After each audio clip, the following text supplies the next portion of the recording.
হাতের কাজের কিছু তৈরি করার শুরুতেই প্রথমেই মনে হয় এখানে একটু ক্রোশের ছোঁয়া দিলে কেমন হতো। আসসালামু আলাইকুম, আমি Nasrin Lopa. Welcome back to Lopa's world. আজকেও করে দেখাচ্ছি নতুন আরও একটি ক্রোশে হুপ আর্ট।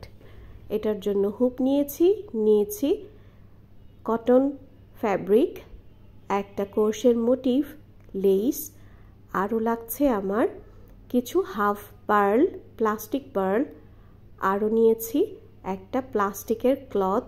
এটার ডিটেইল আমি আমার আগের ভিডিওতে বলে দিয়েছি, তারপরেও আমি ভিডিওর মাঝখানে আপনাদেরকে বলবো। নিয়েছি গ্লু গান। যে ফ্যাব্রিকটা নিয়েছি এটা একটু লিলেন টাইপের, এটাকে এসি কটন বলে। তো আমি একটু আয়রন করে নিলাম, আর সাথে ক্রোশের মোটিভটাও আয়রন করে নিলাম। খুবই ইজি একটা ব্যাপার। এখন আমি যেই ডিজাইনে মোটিভটা বসাবো ঠিক ওইভাবে আমি গ্লু দিয়ে এটাকে আটকে নেব। এটা চাইলে আপনারা কিন্তু মাঝখানেও দিতে পারেন, আমি একটু সাইডে দিব একটু ভিন্নতা আনার জন্য ডিজাইনে, এজন্য আমি এটাকে সাইডে দিব। তারপর মাঝখানে হুপটা দিয়ে এটাকে খুব ভালো করে টেনে কাপড়টাকে আটকে নেব।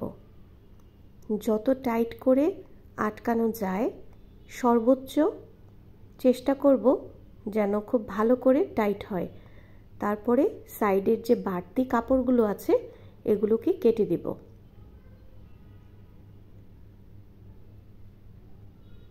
উল্টো পাশে আবারও আমি গ্লু গান দিয়ে এটার যে বাড়তি কাপড়গুলো আছে খুব ভালো করে আটকে নেব।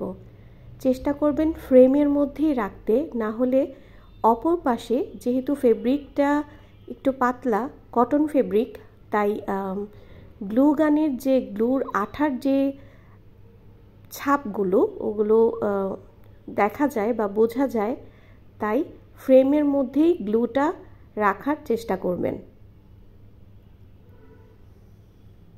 এটা পিছনের দিকে গ্লু গান দিয়ে আটকানো হয়ে গেলে একটু শুকিয়ে নিব, তারপর খুলে আমি এই প্লাস্টিকের র্যাপারটা দিয়ে দিব।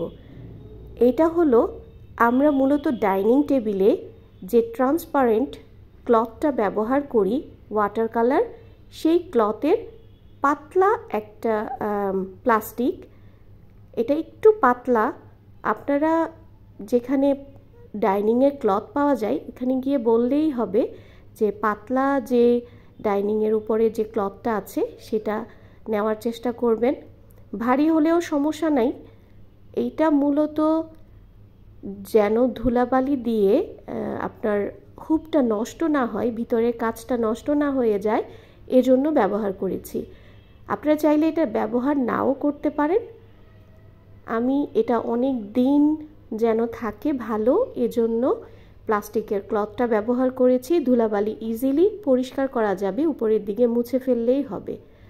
এখন পেছনের দিকটা দেখতে যেন খারাপ না লাগে, এজন্য উল্টো পাশে আমি আবারও একটা কাপড় কেটে গোল করে এইটার মতো করে কেটে নিয়েছি, একটু বেশি বেশি করে নিয়েছি। তারপর গ্লু দিয়ে এটাকে আটকে নিয়েছি। যেহেতু কটন ফেব্রিক এটা সেলাই করিনি, তাই সুতা বের হয়ে যাওয়ার একটু সম্ভাবনা থাকে। আপনারা চেষ্টা করবেন সেলাই করে নিতে। গ্লু দিয়ে আটকানোর পর গ্লুর বাইরে সুতা বের হবে না, যতটুকু বাইরে বের হয়ে থাকবে আমি অতটুকু কাপড় ভালো করে কেটে এটাকে সমান সমান করে দিব। তারপর আবারও ফ্রেমের উপরের দিকে আমি হাফ পার্ল দিয়ে একটা ডিজাইন করে দিচ্ছি। আপনারা চাইলে এটাকে খালি ফ্রেমও রাখতে পারেন। এর আগের যে ডিআইওয়াই আমার হুপটা ছিল ওইটা কিন্তু আমি এমনিই খালি রেখেছিলাম, সেটাও দেখতে কিন্তু খুব ভালো লাগে। এখানে আমি ফ্রেমের মাথার যে অংশটা এটা দেখতে একটু বাজে লাগে, তাই এখানে একটা লেস দিয়ে বো তৈরি করে নিব। আপনারা চাইলে কিন্তু এটা ক্রোশের ফ্লাওয়ারও ব্যবহার করতে পারেন। এখানে একটা দুইটা ক্রোশের হোয়াইট কালার ফ্লাওয়ার দিলেও কিন্তু দেখতে খুব ভালো লাগবে।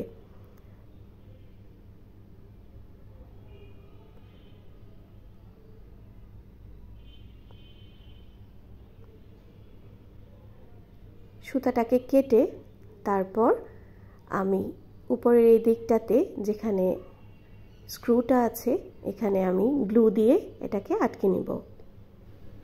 গ্লু দিয়ে বোটাকে সেট করে নিব। তারপর যে সুতাটা দিয়ে বোটা বেঁধেছিলাম সেটাও কিন্তু দেখতে বাজে লাগছে, তাই এখানেও মাঝখানে মিডলে আমি আরও একটা হাফ পার্ল অ্যাড করে দিব।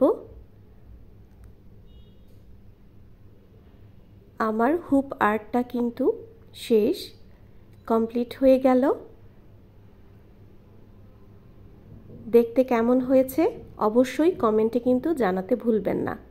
তো আজ এখানেই বিদায় নিচ্ছি। সবাই ভালো থাকবেন, সুস্থ থাকবেন। আল্লাহ হাফেজ। আসসালামু আলাইকুম।